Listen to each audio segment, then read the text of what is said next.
Hello, everyone. Welcome and welcome back. I have my old man here with me today, Giuseppe. He's going to help me through today's video. And in today's video, we are going to talk about ripples and the ripples of abuse and kind of what that means from my perspective and my experience. There are caveats that I usually say at the beginning of videos. I'm not going to say them anymore. They're going to be in the description of this video, should you be so inclined. So when I talk about ripples, think about it as whatever you want to imagine dropping into a body of water.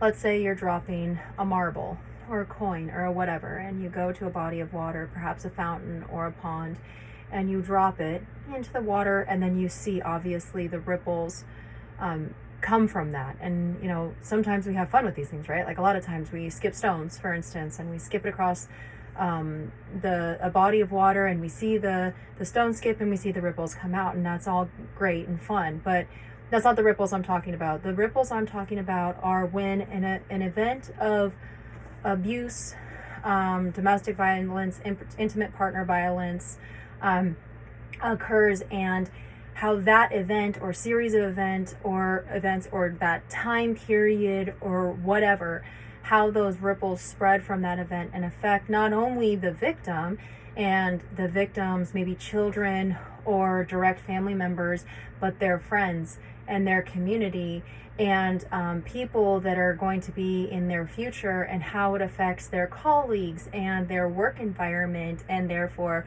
further and further and further out into their community, and then honestly into the world. I mean, there's really no limits, it seems, to the ripples, which I will go into. So those are the kinds of ripples that we're talking about. I will say, in my experience as a DV/IPV survivor, I've said this before, but I truly believed that I was kind of alone in all this. I did not grasp, I did not understand how big of a problem DV/IPV is. I did not think that anyone would believe me. I'm still dealing with this. I always will. That like, if it was so bad, why'd you say? You must be making it up. No, I'm not. And in talking to other survivors, in talking to family members of those who did not make it out of their situation, and talking to advocates, and doing my own research, and talking to attorneys, and talking to law enforcement, subject matter experts in the space, that's not how it works. So because I thought that I was essentially alone, I very much further still then didn't understand the concept of ripples and how far abuse of even one individual spreads to others. And I like, when I talk to my kids, or when I talk to people I'm training, I like to kind of give this understanding that there are consequences to everything, right? You can call it whatever you want. You can say it's karma. You can say it's just science. It's physics, right? Like, it's whatever. An event has a reaction, opposite reaction, and whatever. However you need to frame it in your mind. But there are consequences to everything that occurs, and there can be positive consequences and negative consequences to anything that happens. If we look at, for example, the one I use with my kids all the time is pregnancy, is having children. So when you go through a pregnancy, for me, because I can only speak from my experience, my pregnancies were very, very difficult. They were high risk. With both of my pregnancies, both of my children were at risk, and I also almost did not make it through my pregnancies, both of them. And so I was also very, very sick during both of my pregnancies for different reasons. And those were kind of like the negative consequences, if you will, that you're gonna experience potentially. If you have difficult pregnancies, you're gonna experience all of these things. You're gonna experience morning sickness, you're gonna be in pain, you're gonna have to limit the things that you do, so on and so forth. But there are also positive consequences as a result of this. You get a baby. You get a beautiful baby, and you get to raise a life, and you get to have that love, if that's what you so choose to do, and that's something that you want in your life. I definitely don't shame anybody who decides to not have kids. Like, that's totally okay. It's your life. You can do whatever you want. But those are kind of the negatives and the positives, I guess, consequences of our actions. Well, when it comes to ripples, depending on how efficient you are, I guess, at reframing, unfortunately, I am incredibly good at reframing.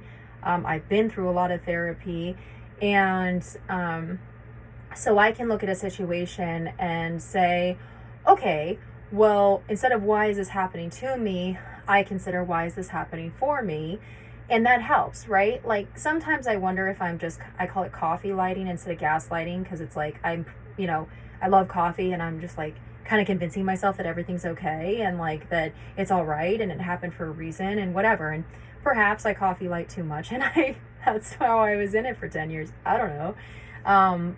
But there is positive to this in saying, like, okay, well, because this situation happened, or because this event occurred, I was able to learn ABC. I was able to help other people in this situation. I am able to create these videos and hopefully help a victim become a survivor, or all victims become survivors, because I have these experiences that I otherwise wouldn't have had. I have a position to speak from that I otherwise wouldn't have had. And because I have that, I now have a life's purpose. I now have the ability to speak on these topics. I now have a different perspective than I would have otherwise had. And it enables me to connect with a lot more people on deeper levels, because I have an understanding of what they're experiencing, and they have an understanding of what I'm experiencing. And I've talked about this before, but there's kind of like a sixth sense that comes with it. I was talking to my mom the other day about an individual, a woman that I had been interacting with, and my mother knows this individual, but I don't know her very well. And I was talking to her, and I said, I feel like she's a survivor. Like, I feel the energy coming off her. Like, I can tell, but I can't be sure, and I don't really want to ask. And she goes, oh yeah, no, she's a survivor. And it's just like this thing that we see each other, I guess. And I don't think it's just DVIPV. I think it's abuse in general. I think that what we experience in life absolutely shapes who we are. And there are people who are born horrendous, like my abuser, just born pure evil. And there are also people who are born beautiful and good. And how our experiences play out shapes us into how we show up. So we're intrinsically those people, but how we show up and how we engage with our environment and people around us, and our current and future experiences is based on what we've experienced and what we've been through. And what I have noticed is those who have been through horrific experiences, if they're pretty much born solid individuals, like good individuals, they can learn how to channel that and turn it into something good. They can learn how to channel that and turn it into something positive and give back in that regard. If you look at a lot of the greatest people in history, they had very, very tumultuous upbringings or relationships or whatever. Then you have these people who, like my abuser, I should say her abuser, because there are so many people who have been affected by his abuse. They're just born horrific. They're just disgusting, horrific, evil human beings, and there's nothing that's going to stop them from being this. But what ends up happening in our society through a broken legal system and broken law enforcement sometimes is it's enabled. It's not even like allowed. It's like encouraged and enabled. And so we start to get this thing of like, yeah, you've got some positive consequences or positive ripples because you're learning and you're growing and you're able to do these things. But there are a significant amount, I would say even more negative ripples, and those ripples affect so many people. So the ripples from abuse are extremely painful. It's not just painful for the survivor or survivors. It's painful for everyone. It is painful for anyone and everyone who loves that survivor or knows that survivor or even hears that survivor's stories. It is I don't know if I would say more, but it is certainly equivalent, if not more, for those impacted by the stories of the victims, those who haven't made it out or didn't make it out, right? And you hear these stories and it's just horrific. Let's look at like Nicole Brown. Let's look at Gabby Petito. I mean, there are so many, but those are the two that come to mind because I've done the most research on their cases and their situations. But we read these stories of these parents who abuse their children, or these men and women who abuse their spouses, or random strangers, or their neighbors, or whatever. And we read these stories, we hear these stories, and it's so impactful. That in itself is a ripple, right? And we feel that. But as you get closer in proximity to that survivor or to that victim, that ripple is freaking huge. And the impact that ripple can have is like inexplicable sometimes. And the reason why I'm talking about this is because there was a recent event that really brought this out, and it was incredibly painful for me, and it was incredibly painful for the person that it affected, and I will go into that. So one thing to visualize, if you can, because I understand that some people can't visualize things in their minds, but maybe look up a video and try to make sense of that. But if you look at, let's say, a tsunami, right?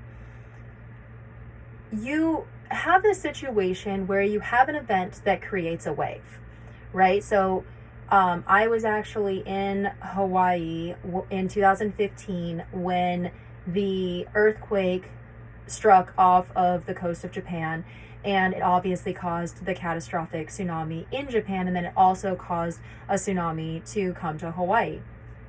And when you think about that, it's a wave that starts, and it starts relatively small, and then as it moves and it gains momentum, it gains mass. It gets bigger and bigger and bigger, and eventually it hits something and it crashes into it, right? The ripples of DV, IPV, and abuse are the exact same way. So in my experience, you can have a ripple, and that ripple seems really, really small. And then you have another one, and then you have another one, and another one, and another one, and another one. And just like a tsunami, it builds in size, and it builds in momentum, and it spreads further and further and further. So how does this equate to, let's say, my situation? So I was in this relationship for 10 years, okay? Which is in itself just absolutely unreal, unfathomable to me. I apologize. But I was in this relationship for 10 years, and while it wasn't as horrific towards the end as it was at the beginning, it was still definitely there. And it was building and building and building. And the more he got away with it, and the more he got as a result of this behavior, the more momentum he got. So, and the more he started doing in different ways and different kinds, and the more extreme and the more prevalent, and the more times it happened, right? So it started off really small. So he and himself as an abuser was his own ripple that became his own tsunami over a decade of not only abusing me, but abusing both of my children. He further still actually abused my parents when we were staying at my parents' house, and he got severely intoxicated.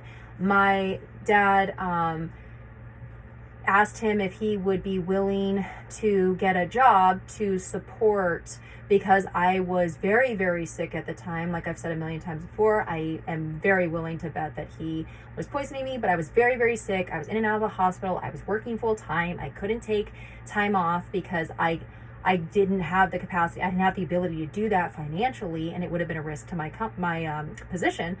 And I was the only one paying any bills. So my dad asks him if he's willing to get a job, and holy cow, you would have thought that he asked him, like, would you be willing to, like, jump off a building just because? Like, it was the response, the reaction was incredibly crazy. And he's screaming at my parents. He's doing this in front of my youngest son, he was, or I say youngest as if I have two sons, I only have one, but my youngest child, and he would have only been 5 years old when he's doing this, and he's screaming and swearing, he's yelling at my parents, and he is basically challenging my 70, I think he was like 72-year-old father to go outside and fight him.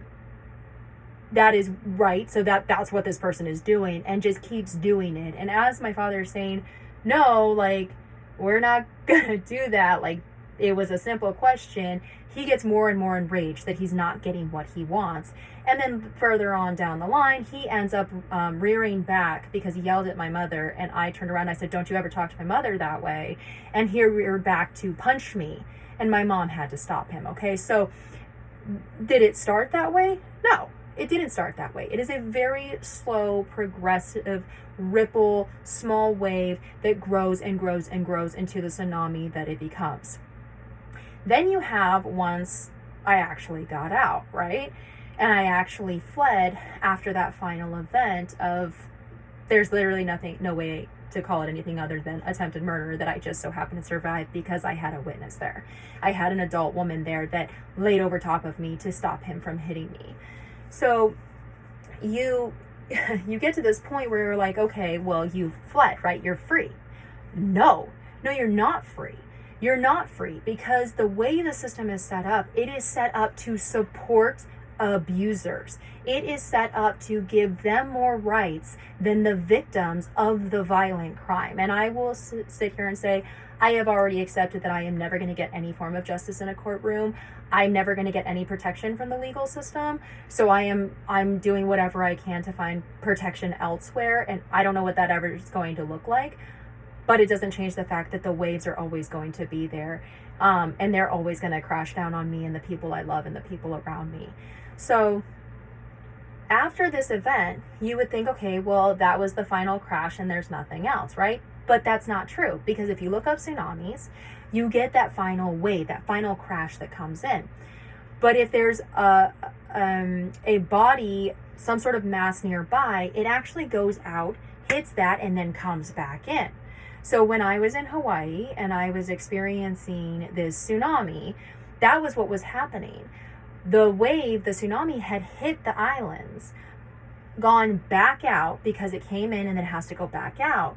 But as a result of it being in an archipelago or archipelago, however you say it, it bounced off that island and then came back in. So it was this series of waves that just kept on hitting. Right? And then again, as it is calming down, it's going to lose momentum as it impacts different things and it loses that energy. But it's still kind of building as it comes back in. Well, that's the last 2 years. So while, yes, I fled that state and came to another state in August of 2022, and we're now in September of 2024, so over 2 years later, I'm still dealing with this. My family's still dealing with this. My friends are still dealing with this. My colleagues are still dealing with this. And the ripple just keeps on getting bigger and bigger and bigger, or the ripples keep on getting bigger and spreading out, because the longer this goes on, the more people are impacted by his enabled abuse. But now it's just through the legal system instead of directly to me, because I just so happen to not physically be there to get the beatings. So you get these multiple waves that keep happening. So you think once it's crashed down on you, that's going to be the end of it. That is not how this works. And then as things continue to happen, you might have this bouncing effect of that singular tsunami, but then you have other effects that come through, other impacts that come through of other marbles or whatever, or earthquakes or whatever you want to, whatever you're imagining in your head, whatever is causing more waves. Then you're getting more waves, you're getting more ripples, right? And then that's spreading. And then you get to this point where there are so many ripples going on that the ripples start to actually impact each other. And then you get almost this sloshing motion where you're like, I don't even know where to go from here. Like, I don't even know which way is up, because I am getting hit by these waves from every single angle. They're at various sizes, they're at various forces, and it's not only affecting me, these waves are crossing over, they're hitting me, but then they're hitting everybody around me, because it's impossible for them to not hit the other people around me just by sheer virtue of proximity or knowledge. So there's this thing where, and I'll come into some examples to kind of illustrate this a little bit better, or apply it to actually my life and those around me who have been impacted by the ripples, waves, tsunami waves that this individual has created. So what has helped me is, and I've learned this over time, because while yes, I was in this abusive relationship for 10 years and now we're going on, over 2 of dealing with it still. So 12 years of my 36 years of life, I have been dealing with this and I have been trying to survive this. My life has just been difficult in general. It has just been really, really hard. Lots of medical problems since I was a teenager, situations with other relationships with people or relationships with people, having a career in the corporate world in America that just lends itself to more professional abuse. Luckily, I very much enjoy what I do right now. And I have great leadership and great colleagues that are there for me. But at the end of the day, I've just had a lot. And so as I've gone through therapy, as I've grown as a person, as I've had these experiences, I've learned kind of a way of riding the waves. Because like grief, which I have another video on grief, there's no way to stop it. You can't stop the waves, just like you can't stop grief. You just have to it changes form, is what you'll hear people say a lot, or what I hear people say a lot, is it just changes form as you kind of go through. And you can go through different stages, and you can go through different, magnitudes of those stages. And I guess an earthquake reference right there. But magnitudes of these stages, depending on where you are in life, and depending on if you've been triggered, or if you're reliving something, or if that grief is really hitting you hard right at that moment. So what I've kind of come to learn is, as you are experiencing these ripples, these waves, as you have that tsunami crash down on you, you kind of can't do anything except for ride it out. So a lot of people will try to fight it. They'll fight it with substances. They'll fight it with distractions. They'll fight it with whatever they need to fight it with, to just try to numb it, or try to get it to go away, or try to run from it. But the thing is, you can't run from it, right? That's why you have to evacuate in a tsunami or shelter in place, because you literally can't run from it. You can't do anything. You just have to either shelter in place or get out in advance and wait for the wave to crash in and then leave. And then you have to kind of evaluate, what did I learn from this experience? Am I okay? Is my family okay? It is very, very similar to this. So if a wave comes in for me, if a ripple of wave comes in for me, and I know that it's happening, I will take a step back and I'll just be like, okay, I know I'm experiencing this, and this is not easy. I will tell you, this is not easy. I get very upset and I can't do anything about it, and I feel completely trapped. So I feel like I haven't been told that the tsunami is coming at all, because I haven't. So I don't know how to shelter in place. I haven't fled in advance. So I literally can't do anything. I'm just stuck here. And I'm like, okay, well, it's coming. So I guess I'm just going to make the best of it. And I get to the safest place I possibly can, either physically or emotionally, and say, okay, this is coming. There's nothing I can do to stop it. I'm not going to even try to stop it. I'm just going to feel all of these emotions, let them kind of wash over me, and then let it leave. And if it washes over me a couple times, then it does. And then I try to learn from the experience after the fact, but I don't try to evaluate it. I don't try to understand it. I don't try to make sense of it. I don't try to do the whole, well, I shouldn't be feeling this way. Well, I do, but I really try to combat that and just say, I don't know why I'm feeling this, right? And it doesn't matter. It's irrelevant why you feel that way. All that matters is that you are feeling this, and just to allow yourself to feel it. And it's gonna hurt. There is nothing you can do to stop that. It's going to hurt. So the only thing you really can do is make sure that you are in a safe place physically, emotionally. If you need to reach out to someone that you trust and love, do that. If you need to reach out to a crisis hotline and just have someone to talk to, those people work there for a reason. They want to be there for you. They are those people that can hold that space for others so that the other person is not alone in this experience. So you just kind of have to like write it in or write it out and just wait for it to kind of pass over you and not fight it, because you're not going to win fighting your own emotions, and you're not going to outrun yourself or that pain that is inside of you. But I will say that apparently he's tired. I will say that the riding out of the waves gets really, really hard sometimes, because like I said, sometimes you get those cross waves where you're kind of getting hit from all angles and you have no idea what's going on, and you don't even know where to start, right? You're so tired. You've been treading water for, heavens knows how long, and you're exhausted and you don't know if you can tread water anymore. I promise you can. Trust me, like, humans do not realize how strong they are. You do not know how strong you are. So when you feel like you can't do it anymore, reach out to a friend, get your resources, get your tools. I promise you, you can take that one extra step. It doesn't feel like you can, but I believe in you, and humans are so much more than we are told we are. So just know that about yourself. But the waves start coming, and this is when the ripples start going out to other people too, because you have to ask for help. You have to get resources, right? Vicarious trauma is a real thing. So when I reach out to one of my best friends on the other side of the country, who is an incredible human being that I know is always going to be there for me, I can see it on her that it causes her immense pain, and she holds that space for me, but it doesn't mean it doesn't affect her, right? When I reach out to my other best friend here in the state I live in, she's going to hold that space for me, but it doesn't mean it doesn't affect her. My family, my friends, the beautiful human being that saved my life in the state that I was in when everything happened, she holds that space for me, but it doesn't mean it doesn't affect her.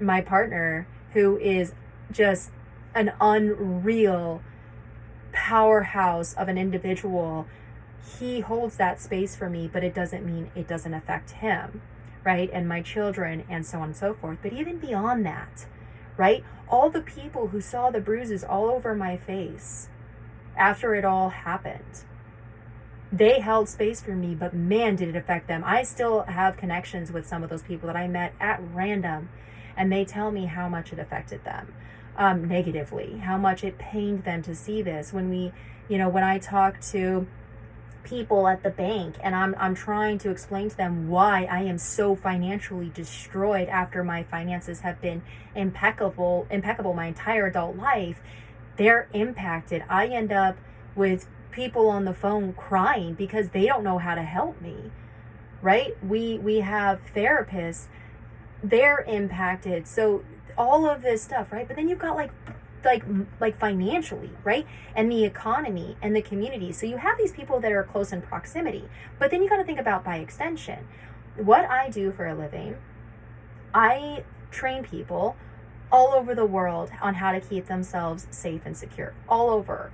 Well, here's the thing. If I'm having to divide my attention all the time to deal with this abuser that I still have to deal with, and the broken legal system and the barrage of the constant abuse that I am getting through the legal system, and the financial outpouring that I am having to do to protect my children, and all of this stuff, it affects my ability to do my job. And my job is to keep people safe and secure. My job is to help actually the economy, and some of our customers are very, very critically important people, critically important organizations, and it affects my ability to do my job to protect all of them and to make sure that we're doing business the way that we're supposed to be doing this. Now, it doesn't affect my job a lot because I don't allow it to affect my job. But sometimes I can't help it. Like yesterday, I couldn't help it, and I literally had to step away from work for hours in order to maintain or to get my composure and start working again. So it affects my job. It also affects my family and friends and their jobs and what they do. And even like volunteering, I went and volunteered to feed the homeless for, gosh, I think I was gone like 7 hours or something this week. And I don't even remember. It was a wonderful experience. But as I'm talking to people and they're kind of finding out about me and we're sharing stories and whatever, those people are crying and they're like, wait a second, how are you this individual and the system is not protecting you and the system's not doing anything, right? So we have that ripple that's happening right now. So like we have that ripple, we can see it in the community. And there would be this thought then, like, well, why don't you just not say anything? Because this shit thrives in silence, and we know that. So we talk about it. I talk about it because people need to understand how pervasive this is and how much it's affecting others. Now, let's say someone is just struggling and they can't hold down their job, or because they are having to restart their lives, they can't work and take care of their children, and now they've lost their job. So now we have an individual or a family or whatever who cannot work, who probably has injuries that prevents them from being able to do their job, and they've lost their work, they've lost their form of employment, and now what are they doing? They're either starving and or they're living off of public assistance because they don't have another choice. So everyone will say like, oh, well, like, that's not my problem, that's a them problem. Well, it is a your problem because our taxes go towards that, at least in the US. Our taxes go towards public assistance and go towards, all of these things, all of these offerings. Now, should these be there? Oh, 100%. 100%. Should they have to be used because people are being enabled to abuse other people for their own self-gain? Absolutely freaking not. There is no reason why we as a society should be like, oh, it's okay because there's public assistance, so they can just get on food stamps, and like if they lose their job because their abuser almost murdered them and they had to start their life over and they were too injured to work, so they lost their job and now they're on public assistance, like, oh, okay, well, at least that's there for them. No, absolutely not. So there are all of these financial ripples, there are community ripples, there are friends and family, there's just the things that we see on TV even will minimize what's actually happening as if it's not a big deal, and it is a big deal, and it does affect everyone. It affects everyone, and I would literally, anyone can challenge me on this, and I would love to have a conversation with someone who does not believe that DV, IPV, or other forms of abuse affect everyone on a global scale to some extent, especially with how pervasive it is in this country and all around the world, based on my research and my conversations with many subject matter experts in this field. So some examples. From my life, I have many. So I have, like I mentioned earlier, I have my best friend on the other side of the country who is just beautiful, and she didn't know what was happening. We were close, but we weren't extremely close. This positive consequence, this final event really brought us closer together. And she was part of my incidental crisis response team, where when everything was going down, I subconsciously created my own crisis response team, and I called 3 individuals who really didn't make sense together. And I didn't realize what I had done until after the fact, but I had gone through the mental training, the mental framework training for crisis response as part of my job. And so I called these 3 individuals, and they did exactly what I needed them to do to protect me and my child and to get us out.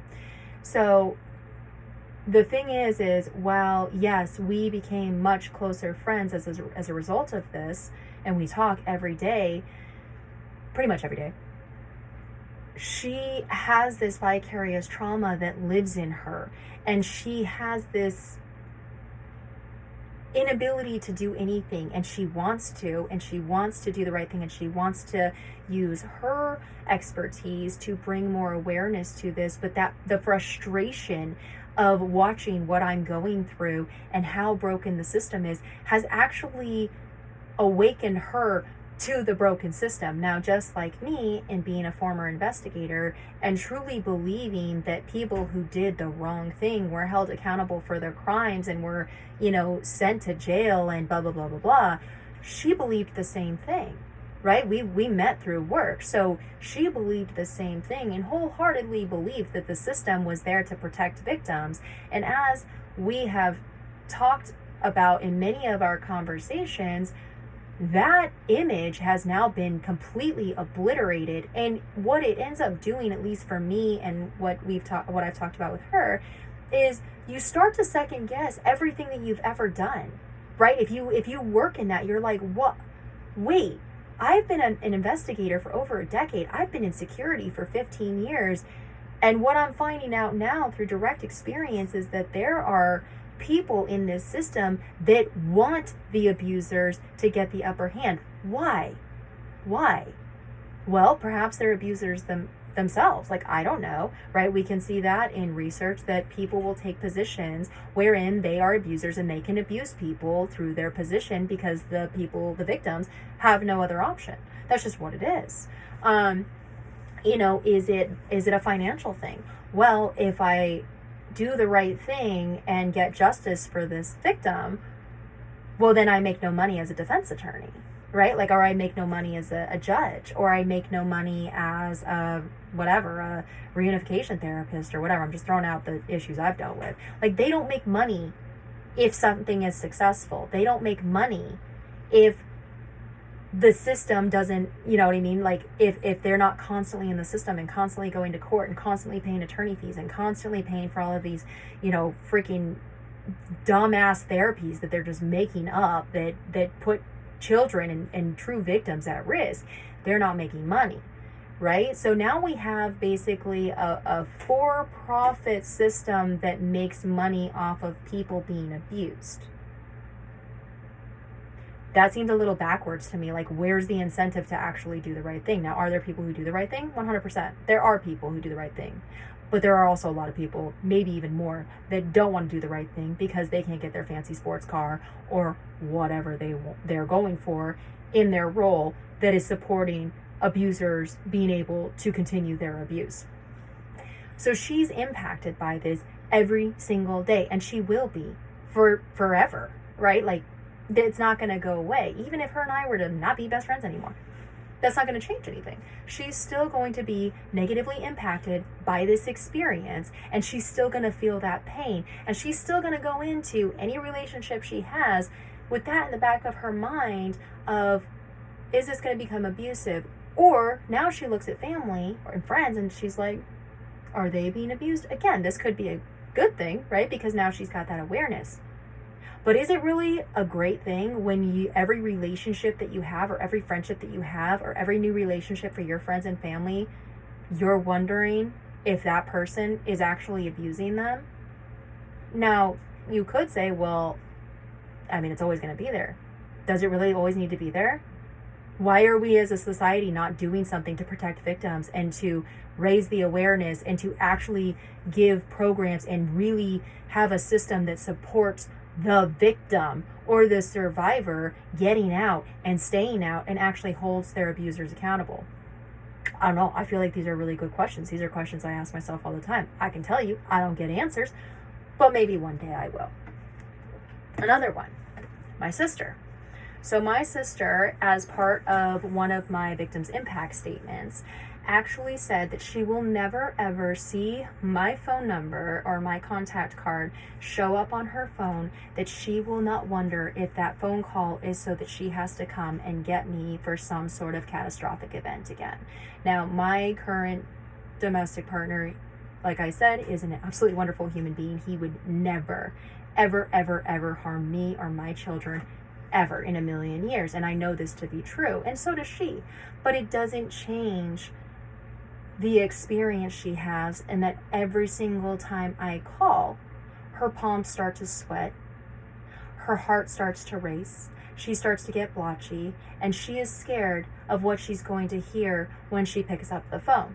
Now, I had this idea, and I was like, well, why don't you just change my name in your phone to something like Sparkly Unicorn? Or something else. You could call me Twilight because I'm so pale. She's called me Twilight forever. So maybe you can just put my contact card as Twilight. And she said, I wish that would work, but I would know it's you. And so no matter what your contact card says, I'm always going to have this fear of what I'm going to hear when I answer the phone. How about the woman in the state that I fled from that literally saved my life? Let's talk about her experience. So just like I never got justice in a courtroom, neither did she. So even though she did the right thing, she was an absolute hero and saved my life and that of my son, and therefore that of my daughter and my extended family and my friends and the people I work with and work for, that I work to protect and keep safe and help every single day, and my community. She got no justice. She didn't get any justice for what she experienced, for the interviews that she had to go through, for the psychological trauma, emotional trauma that she experienced. She was actually injured as well.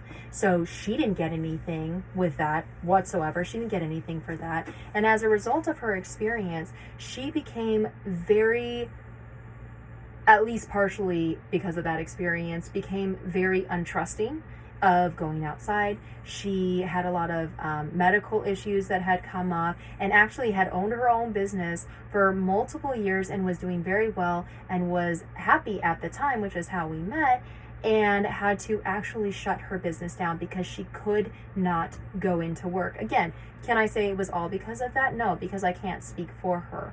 But I know it was at least partially because of that. And she had already basically no trust in the system from her own experiences, but then further still had absolutely no trust.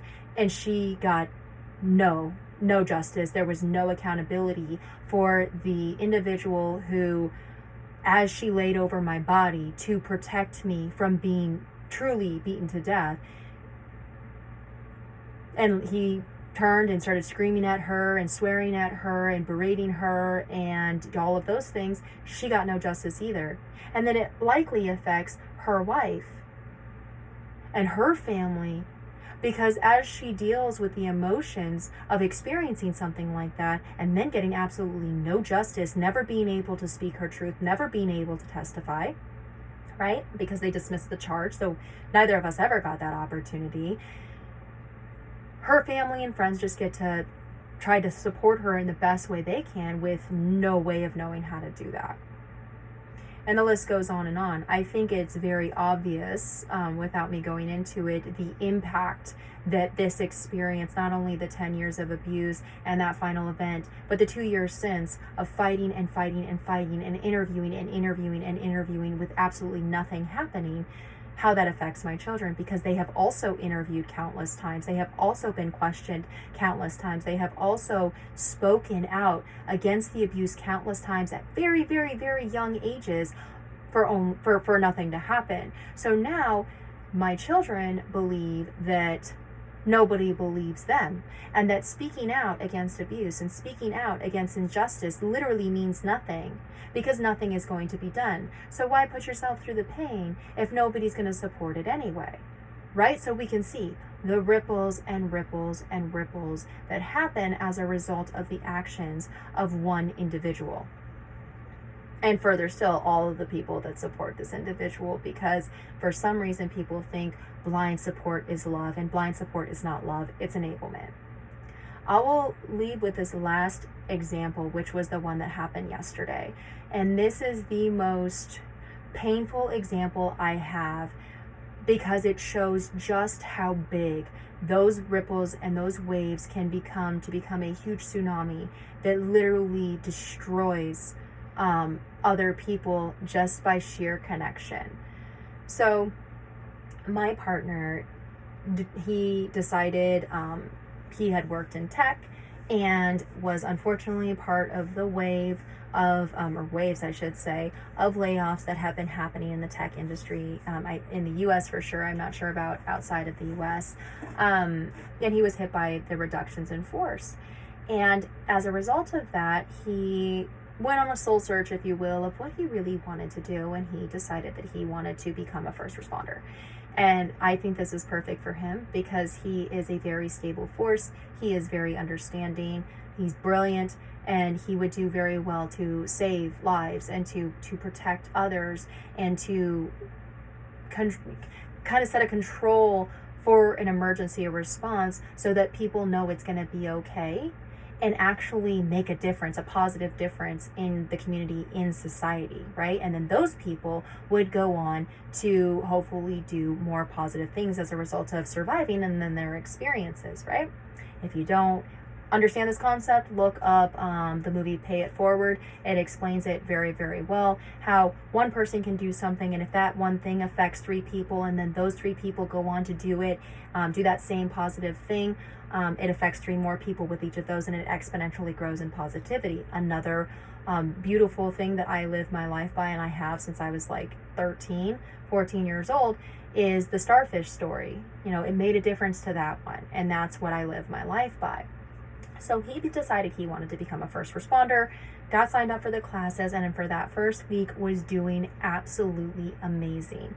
Got the only 100% on the first exam in the entire class, was just absolutely killing it. The instructors and the admin and everyone was like, oh my gosh, like, you're going to do great things. You're going to save lives. You're going to make such an impact. So on and so forth. Now, this is going to happen regardless of if it is now or later. It is going to happen. But here's what ended up happening.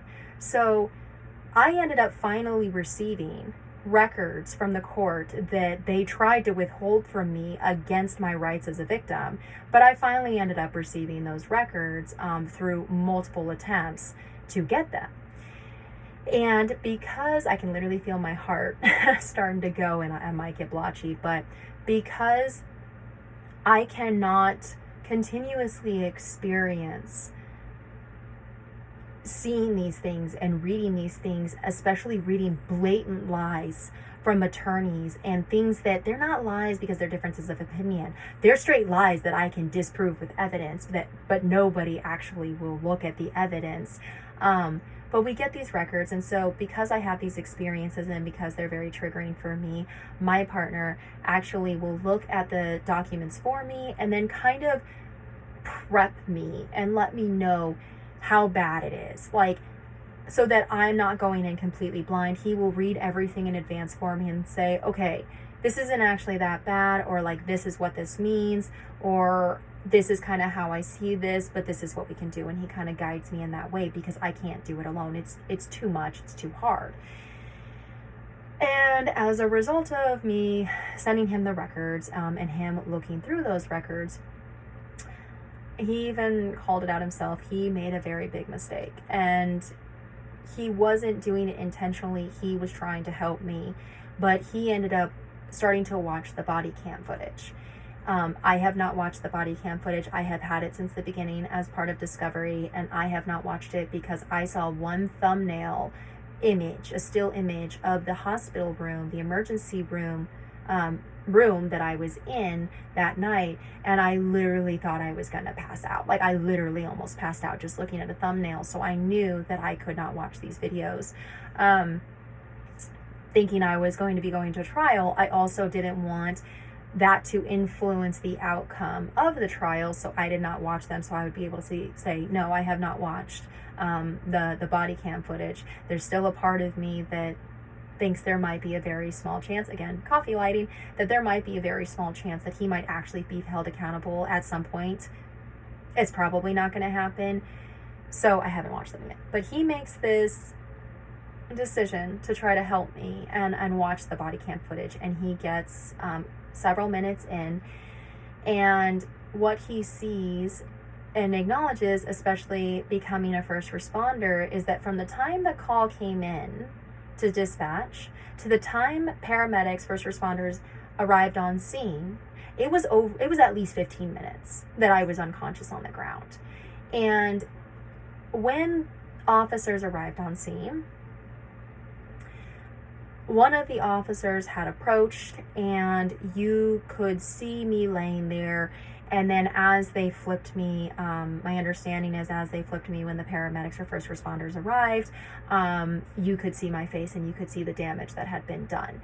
Now, I don't know how far beyond that he watched. He said he couldn't, and he was very, very upset about it.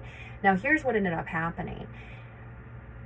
He took a break from studying that day, and he had talked to his instructors and the admin and said, hey, this is kind of what I'm experiencing. And they had given him a day off and just said, just take your test later. Like, this is one of those things that happens, and we acknowledge this and we want to work with you. So he ends up taking that day off and studies and studies and studies. And he's been studying for days since he's watched this video. And as he's taking these tests, when he was getting 94, 96, 100% on all of these exams, he's now getting like 80, 82, 84%. And he can't figure out why. He can't apply the information. And when he's looking at his final test that he had to take, he gets a 78. Well, 80% is passing. And when he goes back to review what he's missed, he doesn't even remember reading it. And then when he went back to his book, he realized he had read it. And he hadn't read it just once. He had actually read it twice. Now, this lapse in memory is something that we have discussed in therapy, is a form of intrusive thoughts as a result of PTSD.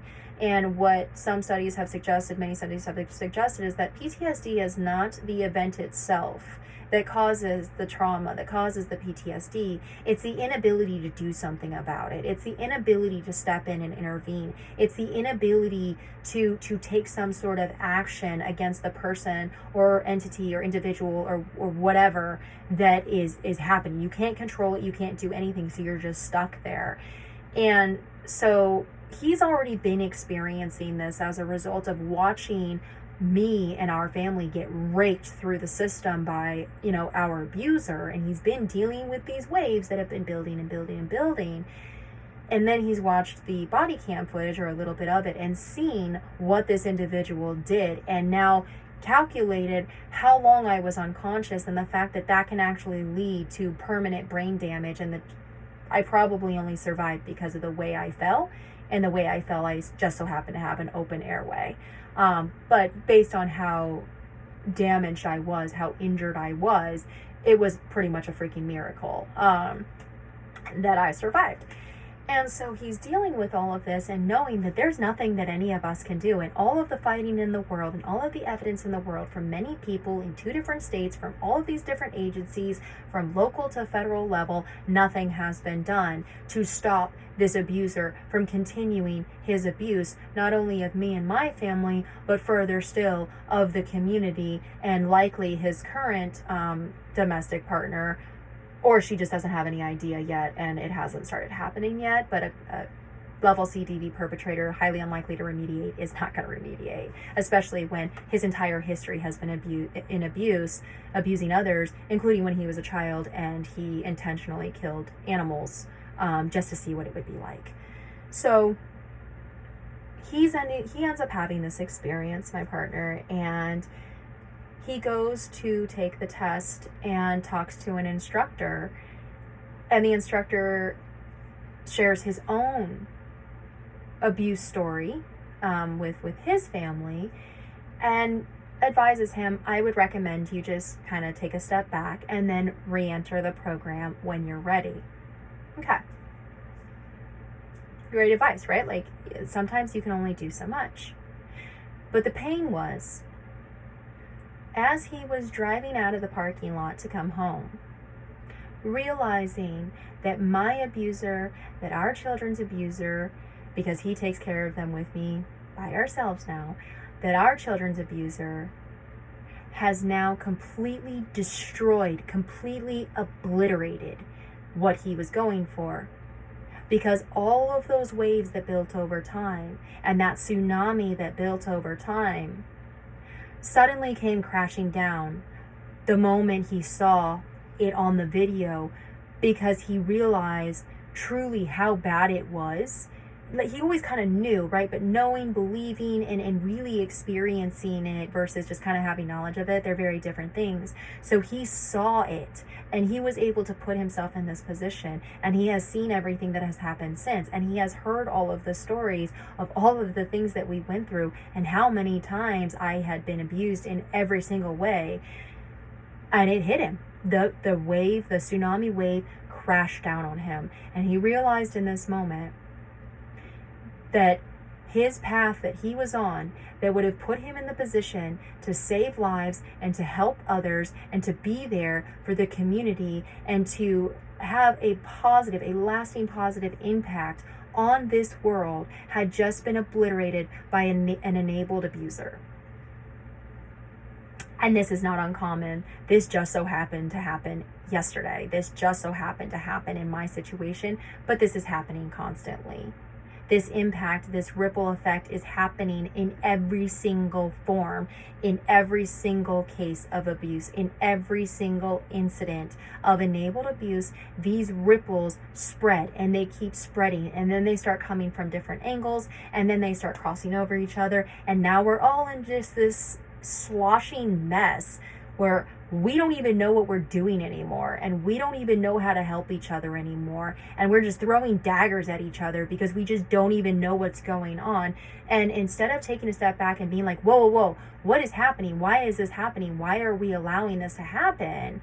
Right? Why aren't we stopping this? We are so distracted by stupid things, and this is a little bit of a soapbox, but we are so distracted by stupid things, by keeping up with what we see on social media, and by hating each other for political parties and like whatever our affiliation is, and having this false narrative in our head that we decide to live by because that's what we think is going to get us ahead in life.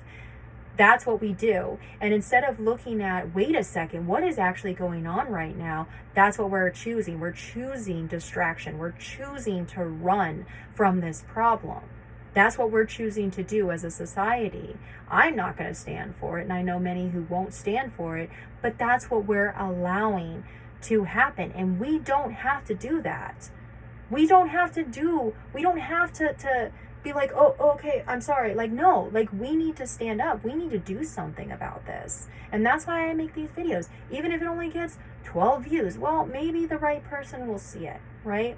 But now when we look at the ripple, I now have my current partner who I have known since middle school, probably even before that, who was on a path to protecting others, to saving lives. And an enabled abuser was enabled yet again to destroy that.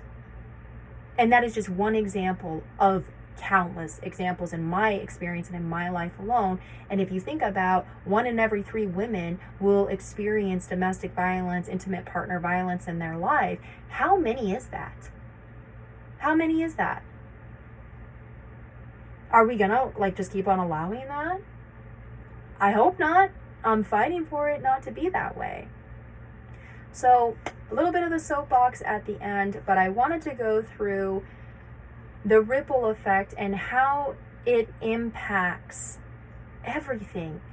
Allowing abuse to continue, enabling abusers to continue their abuse, giving more rights to abusers in whatever way than the victims that they're hurting. Why are we doing this? Seriously, sit back and ask yourself, why is this being allowed? Why are we allowing abuse to get you to the top? Why is abuse a money-making scheme? If somebody has the answer, feel free to email me. I will put my email again in the chat, my email address, or not the chat, the description.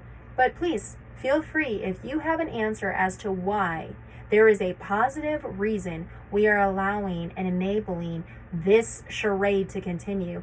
I am all ears. I would love to hear that, or all eyes. I would love to read it. So with that, I thank you for being here. Please to let people know that this video has value if you think it does. Please subscribe if you want to see more videos.